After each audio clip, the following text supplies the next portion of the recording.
ज्ञान YouTube channel में जुड़े हुए सभी सत्संगी जनों एवं प्रबुद्ध श्रोताओं का स्वागत है। सभी का अभिनंदन है और सभी को मेरा प्रेम पूर्वक जय श्री जय श्री। मीमांसा दर्शन के पिछले आख्यान में जो पशु याग जो है उस पर विशेष प्रकाश डाला गया और इसके अनंतर शिष्य जिज्ञासा करता है कि जो है सोमेन एजेत को अनुवादक न मानकर अपूर्व विधि माना जाता है तो ऐन्द्र वायवम ग्रहणाति आदि वाक्यों में ब्री भीर एजेत यवैर एजेत के समान विकल्प माना जाना चाहिए, क्योंकि इनका देवता निर्देश रूप एक प्रयोजन है और समान बल वाक्य है। विकल्प माने जाने पर ग्रहों के विषय में प्रथम निर्दिष्ट क्रम समुच्चय उत्पन्न होंगे। फलता सोमेन एजेत को अपूर्व विधि मानना युक्त न होगा। अपूर्व और अदृष्ट वो उस पर विशेष बल है, तो वो जो है इस समस्या का समाधान करते हुए जो उपदेश महर्षि जैमिनी ने किया है उसी से आज का आख्यान आरंभ करते हैं।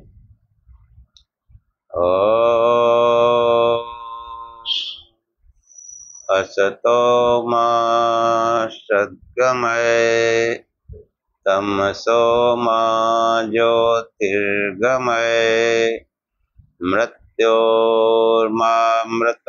गमय। हे परम गुरु परमात्मा, हमें असत्य से सत्य की ओर ले चलो, अंधकार से प्रकाश की ओर ले चलो तथा मृत्यु से अमरता की ओर ले चलो। आचार्य जैमिनी कहते हैं कि तद्भेदात कर्मणोऽभ्यासो द्रव्य पृथक्त्वात् अनर्थक ही स्यात् भेदो द्रव्य गुणी भावात्। कि तद्भेदात यानी उस देवता के भेद से कर्मयाग का आवर्तन होता है। ग्रह संज्ञक पात्रों में रखे सोमरस द्रव्य के पृथक पृथक होने से संस्कार का भेद है। सोमरस द्रव्य के प्रति ग्रहण कर के गुणभूत होने से उसका भी अभ्यास होता है, क्योंकि एक बार ग्रहण करके याग करने पर जो है क्रम विधि अनर्थक हो जाता है। कि जो है ऐन्द्र वायवम ग्रहणाति मैत्रावरुणम ग्रहणाति, ये जो सूत्र आया है इन वाक्यों में ऐसा कोई निर्देश नहीं है जिससे ज्ञात हो कि इंद्र वायु देवता के लिए याग करो, मित्र वरुण देवता के लिए याग करो। ये वाक्य केवल द्रव्य के साथ देवता का संबंध का द्योतन करते हैं। इंद्र वायु देवता संबंधी सोमरस का ग्रहण करता है, मित्र वरुण देवता संबंधी सोमरस का ग्रहण करता है। केवल इतना अर्थ प्रकाश करने में इनका तात्पर्य है। यदि सोमेन एजेत को अपूर्व विधि नहीं माना जाता तो यह सोमरस का ग्रहण रूप संस्कार अनर्थक हो जाता है, क्योंकि विधि के अभाव में ग्रह संज्ञक पात्रों में ग्रहित सोमरस से यजन तो किया नहीं जाएगा, अतः सोमरस का संस्कार व्यर्थ होगा। जिस देवता का संकल्प करके विशेष पात्र में सोमरस भरा जाता है वह सोमरस उसी देवता के यजन के लिए किया जाता है। इंद्र वायु देवता के संकल्प में पात्र में भरा सोमरस उस सोमरस से भिन्न है जो मित्र वरुण देवता के संकल्प से पात्र में भरा गया है। देवता भेद एवं पात्र भेद से का भेद स्पष्ट है। सोमेन एजेत को अपूर्व विधि मानने पर देवता भेद में एक ही सोमयाग की आवृत्ति माने जाने पर 10 ग्रहों का समुच्चय संगत होता है। यदि इन वाक्यों को विधायक मानकर सोमेन एजेत को इनका अनुवादक कहा जाता है तो इसका तात्पर्य यह होता है कि अकेली देवता से ही याग का संपन्न हो जाना है। इस दशा में ग्रहों का समुच्चय अनर्थक हो जाता है। यदि कहा जाए कि सोमरस ग्रहण रूप संस्कार के प्रति देवता का विधान अदृष्ट के लिए है, तो उस दशा में ये स्पष्ट है कि इंद्र वायु संकल्प से जनित अदृष्ट मित्र वरुण संकल्प से जनित अदृष्ट से भिन्न होता है। इसी प्रकार अन्य सब ग्रहणों में उस देवता का संकल्प विभिन्न अदृष्टों को उत्पन्न करता है। इस अवस्था में भी ग्रहों का समुच्चय संगत होता है। ग्रह वाक्यों को विधायक अवस्था में भी ग्रहों का समुच्चय संगत होता है। ग्रहण वाक्यों को विधायक मानने का पर्यावसान याग के प्रति देवता के विकल्प पर होता है। तात्पर्य है कि किसी एक देवता के याग से उत्पन्न हो जाने के कारण यागों का समुच्चय नहीं रहता है। देखो, ये जो देवता का जो प्रकरण है, ये बहुत ही मतलब गंभीरता से सोचने की बात है, क्योंकि जो वेद मंत्र हैं, तो हर मंत्र के साथ एक देवता है। तो वो जो है, ये इसके रहस्य को समझना बड़ी चीज है। मैं पहले ही बता चुका हूं, वो अध्यात्म में अगर समझेंगे, क्योंकि ब्रह्मांड में समझना थोड़ा कठिन है, अध्यात्म में थोड़ा आसान है। तो देवता मतलब दिव्य शक्तियां। ब्रह्मांड में जो है अग्नि, वायु, इंद्र है, सोम, वरुण, मित्र, ये सब देवता हैं, दिव्य शक्तियां हैं। और अध्यात्म में अगर समझना चाहो, तो अध्यात्म में जो नासिका है, जो आंखें हैं, जो कान है, जो मुंह है, जो त्वचा है, हाथ पैर हैं, ये सब इंद्रियां और मन, ये सब अध्यात्म के देवता हैं। अब ये जो है, जिस देवता के माध्यम से यज्ञ किया जाता है,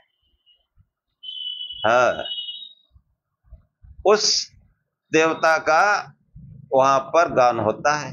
लेकिन अप्रत्यक्ष रूप से जो उसका अपूर्व और अदृष्ट धर्म है, वह जो है उस दिव्य शक्ति के माध्यम से उस आत्मा का ही यजन किया जाता है। उस आत्मा का ही यजन किया जाता है।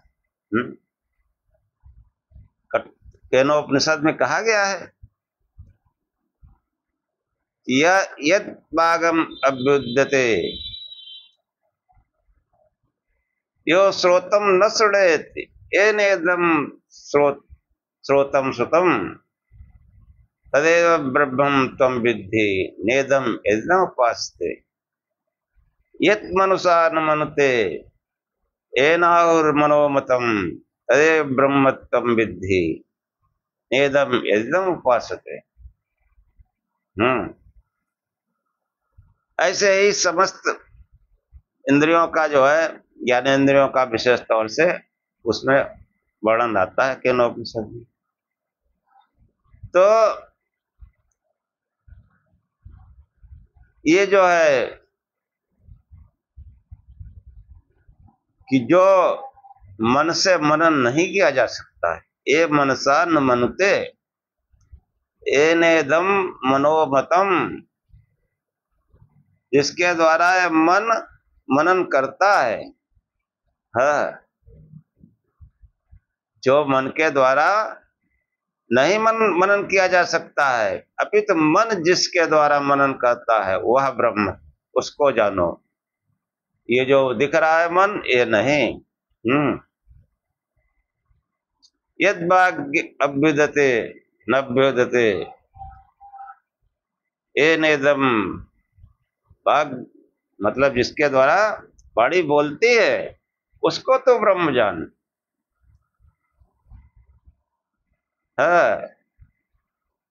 जिसके द्वारा कान सुनते हैं, जो कान के द्वारा, जिसको कान नहीं सुन सकते, बल्कि जिसके द्वारा कान सुनते हैं उसको तू ब्रह्म जान। जो इस आंख के द्वारा नहीं देखा जा सकता है और जिसके कारण आंख देखती उसको तू ब्रह्म जान। ये जो है अध्यात्म का वर्णन हुआ कि अध्यात्म में जो है, जो ये हमारे चक्षुआद जो देवता हैं, इनकी उपासना ये उपासना के योग्य नहीं है।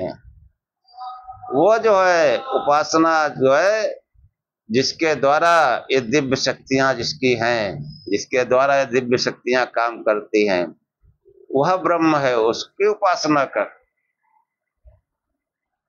तो ये उपासना कभी वाणी के माध्यम से, कभी मन के माध्यम से, कभी नेत्र के माध्यम से, कभी कान के माध्यम से, नाना प्रकार से उपासना की जाती है और उपासना उस एक ब्रह्म की जाती है। ऐसे ही ब्रह्मांड में ये समस्त दिव्य शक्तियां हैं, कहीं देवता अग्नि है, कहीं वरुण है, हाँ।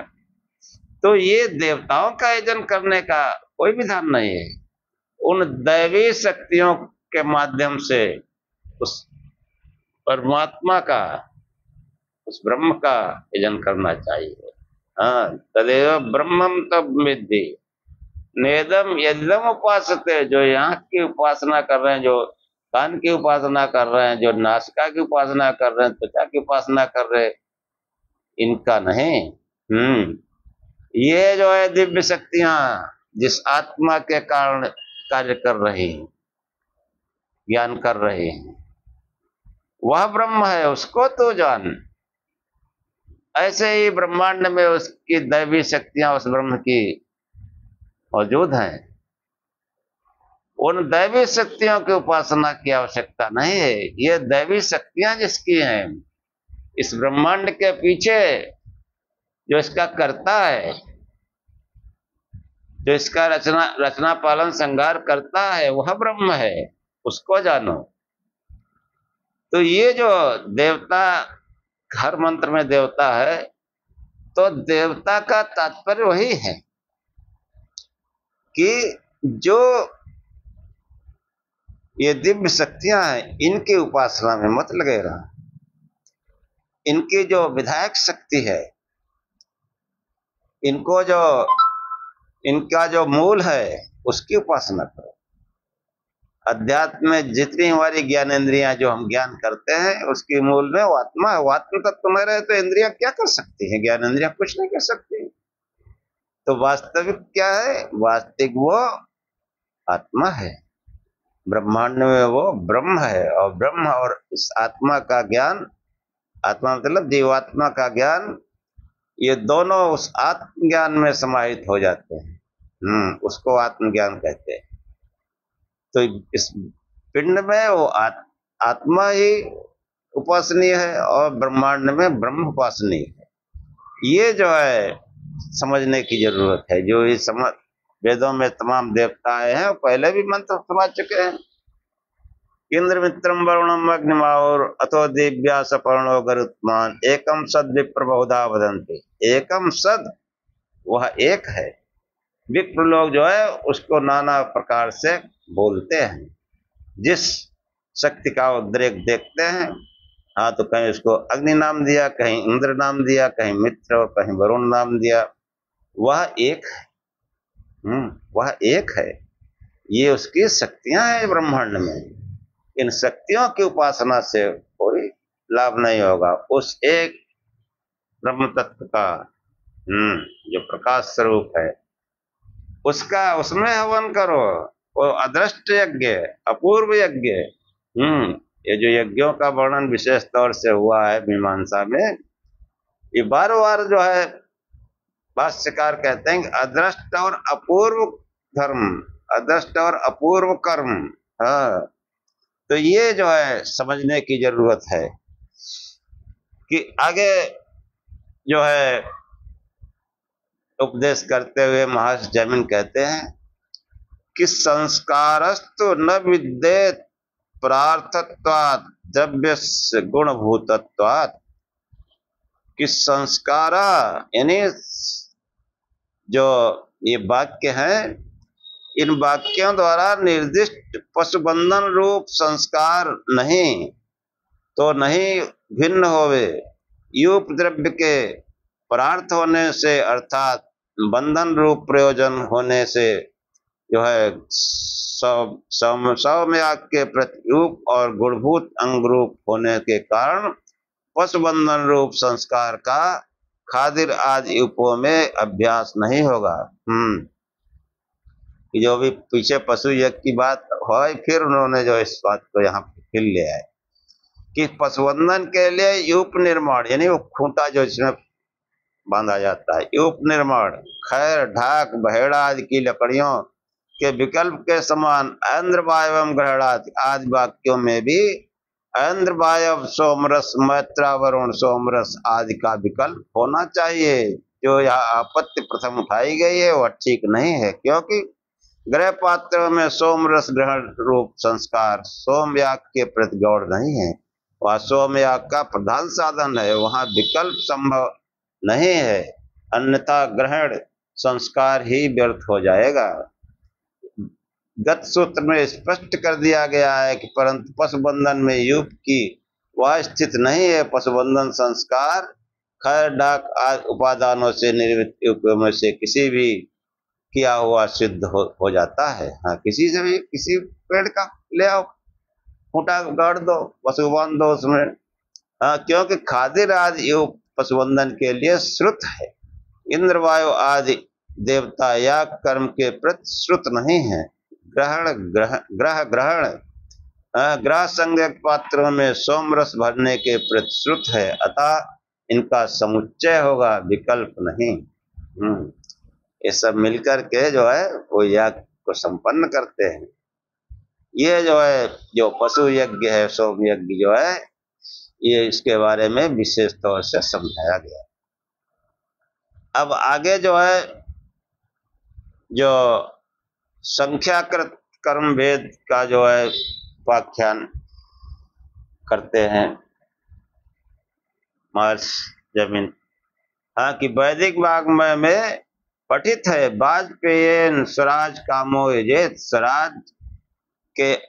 स्वराज्य परतंत्रता के अभाव की कामना वाला व्यक्ति वाजपेय से यजन करे। वाजपेय जो है के अंतर्गत पशुयाग प्रसंग में कहा गया सप्तदश प्रजापत्यान पशुर आलभते प्रजापति है कि जो है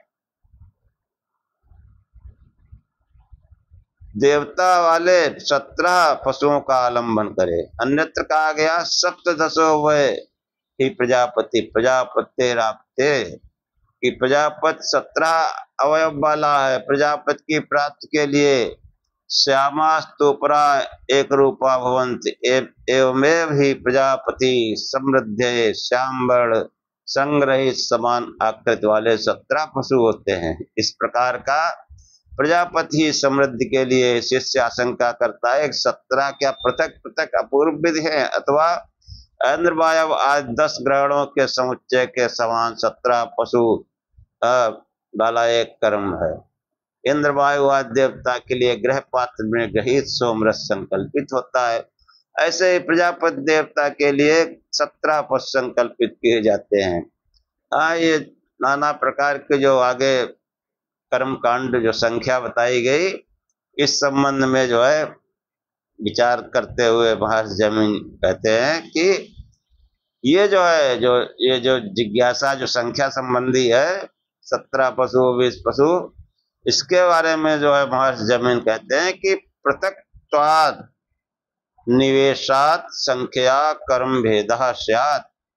पार्थक्य का बोध कराने में विद्यमान रहने से अर्थात पार्थक्य का प्रतीक होने से सप्त संख्या के द्वारा कर्म का भेद है। यहाँ कर्म का भेद है। हाँ, 17 प्रकार के कर्म हैं। जिस यज्ञ में नाना प्रकार के कर्म होते हैं।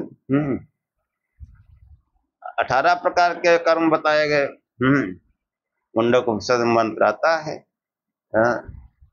विप्लवाह्येते अधरा यज्ञ रूपा अष्टादशोक्तम अवरम एषु कर्म एतच्छ्रेयो ये विनंदन्ति मूढ़ा जरा मृत्युम ते पुनरेवापि यान्ति।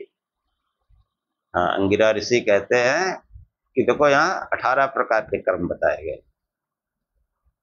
अब वो पशु और दुनिया भर का वो जोड़ लेते हैं लोग अपना मनमानी ढंग से, वो नहीं है जो वास्तविकता है।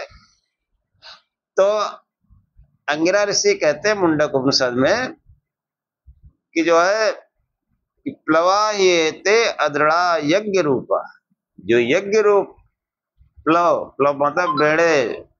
पहले नाव के जहाजों के बेड़े प्राचीन काल में भी होते थे, कई नावें इकट्ठी करके लोग जाते थे व्यापार करने, या जो है कोई यात्रा करते थे, तो कई मतलब सुरक्षा की दृष्टि से पूरा बेड़ा चलता था।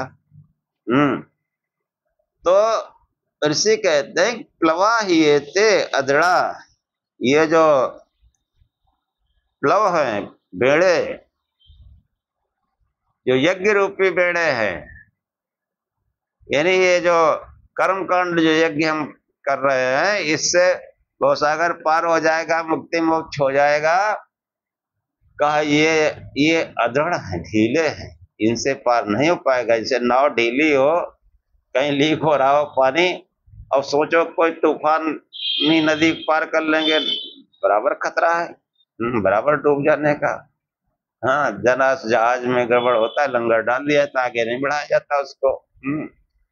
तो वही कह रहे हैं कि प्लवाह्येते अद्रड़ा यज्ञ रूपा अष्टादशोक्तम अवरम ये कर्म, कि ये जो यज्ञ रूपी जो प्लव हैं, जो बेड़े हैं, ये जड़ हैं, ढीले हैं। हाँ, ये जो 18 प्रकार के कर्म बताए गए, कि ये जो है ये तच्छेयो एव नंदन्ति मूढ़ा, जो मूढ़ इनको श्रेष्ठ मानकर आनंदित फिरते हैं। हाँ, कि हमने सब अच्छे काम कर लिए। जरा मृत्युम ते पुनरेवाप्यन्ति, बार बार जन्म और जरा और मृत्यु के फंदे में पड़ते हैं, बार बार दुख उठाते हैं। जरा और मृत्यु से होने वाले ठोका उठाते हैं। यज्ञ करते रहो फिर भी कि जो है ये जो यज्ञ जो कर्म कांड है, वो कैसे है, अदृढ़ है। ये भवसागर पार नहीं करा सकते, दुख सागर पार नहीं करा सकते। ये जो है अज्ञान को नष्ट नहीं कर सकते, ऐसे समझो। और 18 प्रकार के कर्म क्या है कि यज्ञ में जो है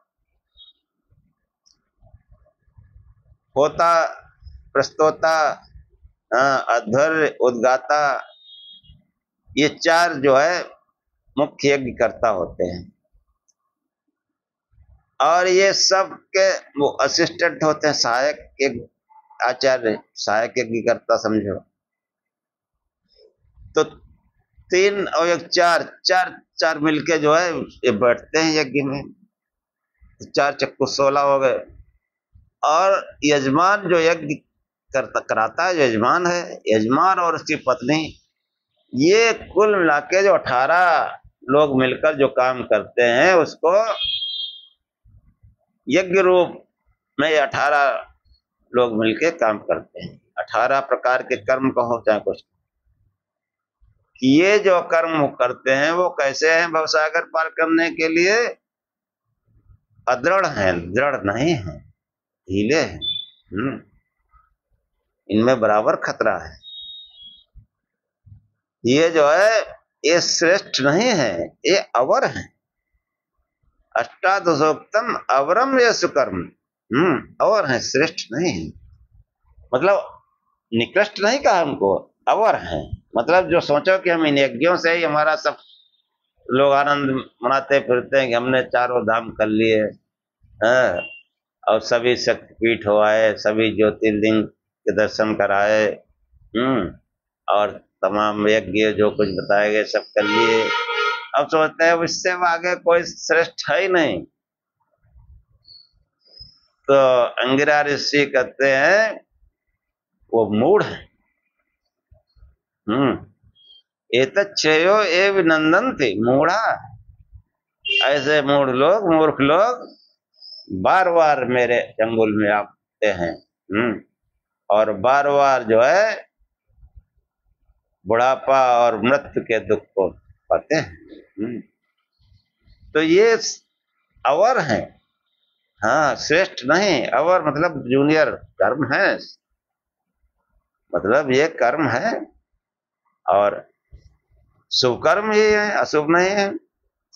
लेकिन इन कर्मों का जो है वो अदृष्ट और अपूर्व कर्म में परिवर्तित हो जाए, यानी ध्यान में, तब इन यज्ञों का फल है। हाँ, वरना ये अवर है। अवर, अवर समझते होगे, तो पढ़े लिखे लोग हैं वो जानते हैं। एक अवर अभियंता होता है, हाँ, फिर वो सहायक अभियंता होता है, फिर वो अधिशासी अभियंता होता है, फिर अधीक्षण अभियंता होता है, फिर मुख्य अभियंता होता है। तो जो अभियंता है, जो इंजीनियर है, उनमें सबसे छोटी पोस्ट है वो अवर अभियंता की, जिसको हम जूनियर इंजीनियर भी कहते हैं, जेई कहते हैं। इसके नीचे कोई इंजीनियर नहीं होता। तो वही अवर को समझने के लिए बताया गया कि ये जो मतलब इससे फिर नीचे सब तो निकृष्ट कर्म आ जाए। ये बार बार जो है जैमिनी ऋषि कहते हैं कि ये संस्कार है, ये शोधन क्रिया है कि हमने स्नान कर लिया, अब खाली स्नान कर लिया, कहते हैं गंगा स्नान कराए, नदी में स्नान कराए, अब इतने से ही सोच रहे कि हम मुक्त हो जाएंगे। गंगा स्नान हर अमावस पूर्णमासी जाते हैं गंगा स्नान, कोई चक्र तीर्थ जाता है, नैमिष कोई कहीं जाता है। ये जो है इसी कहते हैं ये कर्म अवर है, श्रेष्ठ नहीं है। इनको श्रेष्ठ मानकर जो पोले घूमते हैं वो बार बार बुढ़ापे और मृत्यु में प्राप्त होते हैं। तो ये जो है संख्या संबंधी जो प्रकरण है वो इसी प्रकार से है कि सप्तदश प्रजापत्वान पशून आलवते, इस विध वाक्य में पठित सप्तदश संख्या 17 पशु यागों का विधान करती है। पशु अलग अलग हैं, एक पशु प्रदान से किया गया याग पूरा हो जाता है। 17 संख्या की सार्थकता उसी अवस्था में संभव है जब प्रत्येक पशु याग को पृथक माना जाए, अतः यह संख्या के आधार पर कर्म भेद मानना न्याय है। मतलब कर्म भेद है, संख्या नहीं, कर्म भेद। जैसे बताया 18 प्रकार के कर्म, सबके अलग अलग भेद हैं। कोई होता है, कोई प्रस्तोता है, कोई उद्गाता है, कोई अधर्य है। और वो ये जो बाह्य यज्ञ है, इसका जो अध्यात्म में जो यज्ञ हो रहा है उसमें भी जो है कि जो है होता, प्रस्तोता, अधर्य, हाँ, उद्गाता, तो उद्गाता के स्थान पर वाणी है, हाँ, वो भी मानसिक वाणी, और बाकी सबकी जगह मन काम करता है। तो उससे जो है यज्ञ होता है कि मन से जो है वो हम प्रकाश स्वरूप का चिंतन करते हैं, उस अग्नि का चिंतन करते हैं, होम का चिंतन करते हैं। ये अध्यात्म में हो रहा यज्ञ है। यही यज्ञ अदृष्ट और अपूर्व यज्ञ है। और इसी तरीके से चातुर्मास याग में एकादश प्रजाया निजते, वाक्यगत एकादश संख्या श्रुत है, परंतु यह प्राय 11 है, इतना मात्र बोध कराने में सीमित है। यह कर्म के भेद का विधान नहीं करती। इसी प्रकार दशयतान अध्वर्य प्रातः सब सवने ग्रहणाति वाक्य में 10 संख्या देवता भेद से ग्रह पात्र स्थित सोमरस का भेद बताने तक सीमित है, कर्म भेद की विधायिका नहीं है। ये जो है देवता भेद से जो है ये सोमरस का भेद, सोम, सोम मतलब वो यज्ञी वाष्प, सोम का मतलब ज्ञान में भक्ति भाव भी होता है। कि सोम याग के अंतर्गत अग्नि सोमी पशु याग समस्त पशुओं की प्रकृति है। वाजपेयी प्रसंग में पठित है 17 प्रजापत्य पशु, एक पशु से 11 अवदानों अवयवों से याग संपन्न किया जाता है। द्वितीय याग पशु से आदान प्रथम याग के लिए अनपेक्षित हो जाते हैं। याग सिद्ध के लिए एक पशु के 11 अवदान अवयव निम्न प्रकार से पाए जाते हैं। हाँ, वो ऐसा है अर्थ का अनर्थ किया कि वो सब काट काट के अलग उनको करो होम, और होम करो फिर उसका प्रसाद खाओ। अहिंसा गई बाढ़ में। ये यज्ञ है?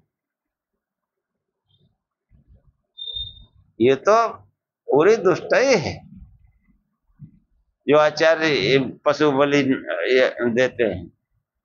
हाँ, वेद विरुद्ध, शास्त्र विरुद्ध, सनातन के विरुद्ध। तो ये जो है, हाँ, अवयव जो है हृदय, जीवा, मुख, माथा, बच्च, यकृत, जिगर, वृक्क, गुर्दे, अगली टांग के मूल, मध्य भाग, पसलियों के भाग, कटी भाग, गुदा उसके नीचे का भाग। एक पशु के इन अवयवों से एक कर्म संपन्न सिद्ध हो जाता है। अग्निशोमी पशुयाग प्रसंग में हृदय साग्रे वदंती आदि वाक्य में अवदत क्रियापद द्वादिगड़ी 2 अवखंडने धातु के रूप में है। पहले हृदय का अवदान करता है। अवदान पद का अर्थ है अवयव विभाग करना अथवा टुकड़ा काट कर अलग करना। आज ये दूसरा अर्थ ठीक समझा जाता है।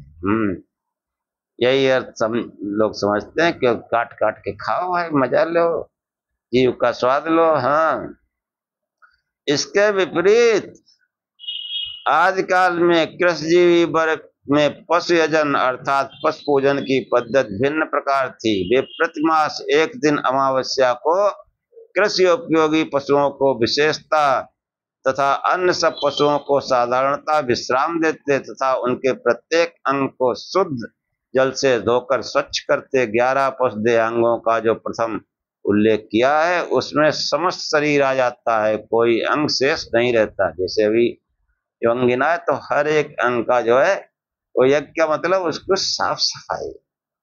हाँ, जैसे कहीं मालूम पड़ा वो मैल जम गया है, तमाम बैलों वैलों के किलनी हो जाती। हाँ, किलनी जो लोग गाँव देहात संबंधित हैं वो जानते हैं। तो वो एक एक अंग को ठीक से जो है उसका शोधन और सफाई करना, ये जो है सिस्टम था प्राचीन युग में। अब वो उन अंगों को काट काट के खाना शुरू कर दिया। ये पशु यज्ञ हो गया। हाँ, तो ये जो है मतलब उसका समस्त शरीर कोई अंग शेष नहीं रहता। प्रत्येक अंग के मालिन्य को रगड़ धोकर अलग कर दिया जाता था। आश्चर्य, पशु पूजा की पद्धति आज भी समस्त भारत के कृषिजीवी वर्ग में प्रचलित है। जो लोग जानवर पालते हैं वो आज भी वो करते हैं।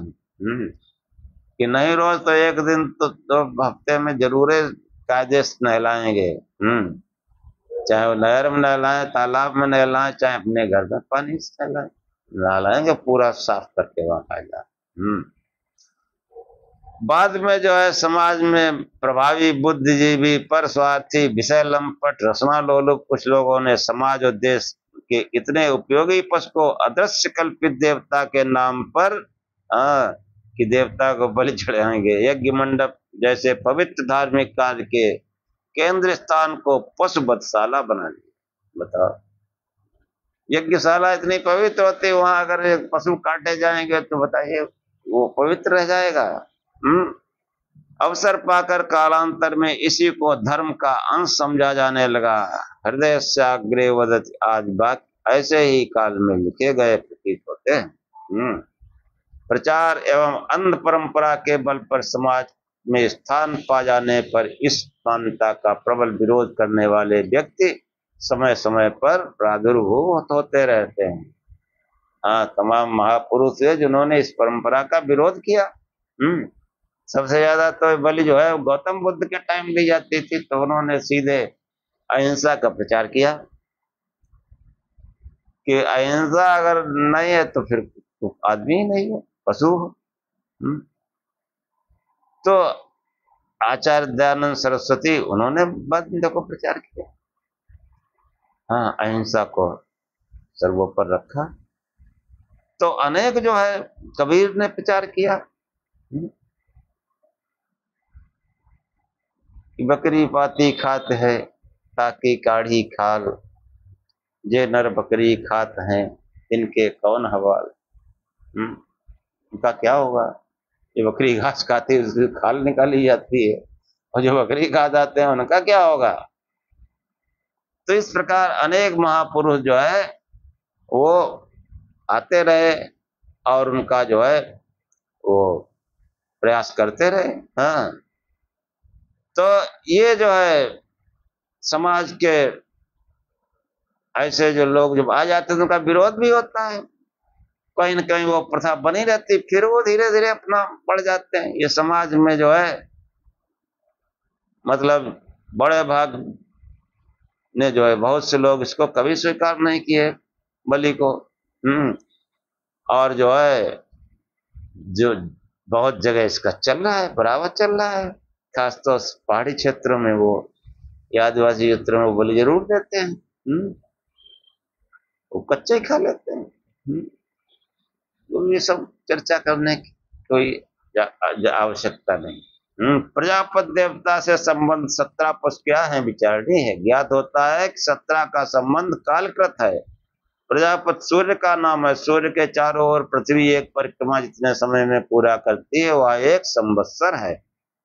काल की गणना करने वाले ज्योतिषविदों ने उस परिक्रमा को काल में की 12 भागों में बांटा है।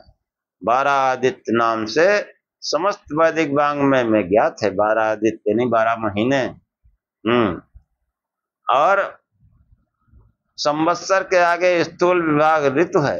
पूरे संवत्सर में 6 ऋतुएं माने जाते हैं, परंतु संहिता में ब्राह्मण आदि वैदिक वाङ्मय में अनेक स्थानों पर यह वाक्य आता है। पंचर्तवः हेमंत शिशिरयो समासेन हेमंत और शिशिर को एक मानकर ऋतु 5 है। इस प्रकार संवत्सर में 12 आदित्य और संवत्सर की 5 ऋतुएं मिलाकर 17 संख्या पूरी हो जाती है। इस काल विभाग से उपलक्षित पशु 17 कहे गए। उनकी वास्तविक संख्या चाहे जितनी रही हो, इसका तात्पर्य है संवत्सर का कोई भी अवसर हो, अमावस्या का दिन पशु पूजन अर्थात पशु पूजा का है, चाहे पशु एक हो अथवा अनेक। यदि किसी कृषिजीवी के पास एक ही पशु है तो वह उसी की पूर्वक पद्धति से पूजा कर व्यवस्थित यज्ञ को संपन्न करता है। अनेक पशु होने पर वही पद्धति अलग अलग सबके साथ बरती जाती है, इसलिए संख्या के आधार पर एक कर्म भेद है। प्रत्येक पशु का उसी प्रकार नहला धुलाकर संस्कार करना इस कार्य का देवता प्रजापति है, प्रजा का पालन करने वाला। ये रहस्य हाँ अभी भी जो है अन्वेष्य है कि इस कार्य के लिए अमावस्या का दिन ही क्यों निर्धारित किया गया। ये साधारण बात है, चांद्र गणना से महीने का अंतिम दिन होने के कारण इसका चुनाव किया गया हो, पर इसमें क्या अन्य अभी तक अज्ञात रहस्य की भी संभावना हो सकती है, क्योंकि उस दिन हमारा पृथ्वी भाग चंद्रमा की शीतल किरणों से वंचित रहता है। संभव है ऐसी स्थिति में किसी प्रतिकूल प्रभाव से बचने के लिए यह दिन चुना गया हो, जो पशुओं की सुरक्षा और स्वास्थ्य की दृष्टि से उपयोगी रहा। ये जो है संख्या संबंधी जो विचार आते हैं वो उसका यही मतलब है, यही तात्पर्य। और आगे जो है संज्ञाकृत है भेद कि वैदिक वाङ्मय में पाठ आता है कि अथैस ज्योति अथैस विश्व ज्योति अथैस सर्व ज्योति एतेन सहस्त्र दक्षिणेन जेत। यह ज्योति, यह विश्व ज्योति, यह सर्व ज्योति है, यह एक सहस्त्र गायों की दक्षिणा वाले यज्ञ से जन करे। इस विषय में शिष्य की जिज्ञासा करता है कि ज्योतिषोम प्रकरण में पढ़े जाने से ज्योति आदि पद ज्योतिषोम के प्रतीक होकर उसके अनुवादक हैं और सहस्त्र दक्षिणा रूप गुण का उसमें विधान करते हैं, अथवा ये अपूर्व विधि है, अर्थात इन नामों के ये स्वतंत्र विधि हैं। ज्योतिषोम प्रकरण में पठित होने के कारण ज्योतिषोम के अनुवादक क्यों माना जाएगा। हाँ, आचार्य जो है समाधान करते हुए आगे जो है ये संज्ञाकृत कर्म भेद का अधिकरण जो है बताते हुए आगे जो उपदेश करते हैं हाँ, वो अगले आख्यान में उसके वर्णन करेंगे। अभी जो है इतना ही काफी है, फिर आख्यान लंबा हो जाएगा। तो जो मुख्य देखो, ये यज्ञ जो है, इसका जो मुख्य ध्येय है वो है अपूर्व और अदृष्ट कर्म, यानी ध्यान। हम्म। और उस ध्यान में जो है, उस ध्यान में उस अंदर के यज्ञ से ही समस्त दैवी शक्तियां इस मनुष्य में प्रकट हो जाती है। दैवी शक्तियां। ध्यान की बड़ी महिमा है। दैवी शक्तियां उस आत्मा के ओर जाने से प्रकट होती हैं, उस ब्रह्म चिंतन से प्रकट होती हैं। एक एक दैवी, जैसे कोई ध्यान करता है प्रकाश स्वरूप से, तो समस्त दिव्य शक्तियां, आंख, कान, नाक, मुंह, त्वचा, ये सब दुरुस्त रहते हैं, सब में तेज भर जाता है, सब चमकने लगते हैं। हाँ। अब एक के जैसे आंख की उपासना करो, कान की उपासना करो, त्वचा की उपासना करो, जिह्वा की उपासना करो, कुछ नहीं होगा। कुछ नहीं होने वाला। ऐसे ही इस ब्रह्मांड में जब उस ब्रह्म की उपासना कोई करता है, तो ब्रह्मांड की समस्त शक्तियां वो जो है वो आकर के खड़ी होती है उस साधक के पास। हाँ, उसकी सेवा के लिए, उसके सहयोग के लिए। अब वरना एक एक दैवी शक्ति, एक एक देवी पूजते रहो, कुछ नहीं होगा।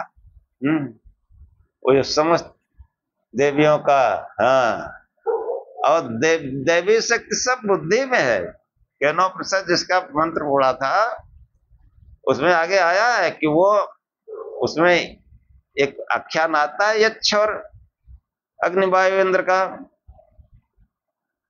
अब बाद में जो है वो यक्ष तो तिरोहित हो जाता है। वहां एक स्वर्ण अलंकार से सजित, मतलब उमा प्रकट हुई।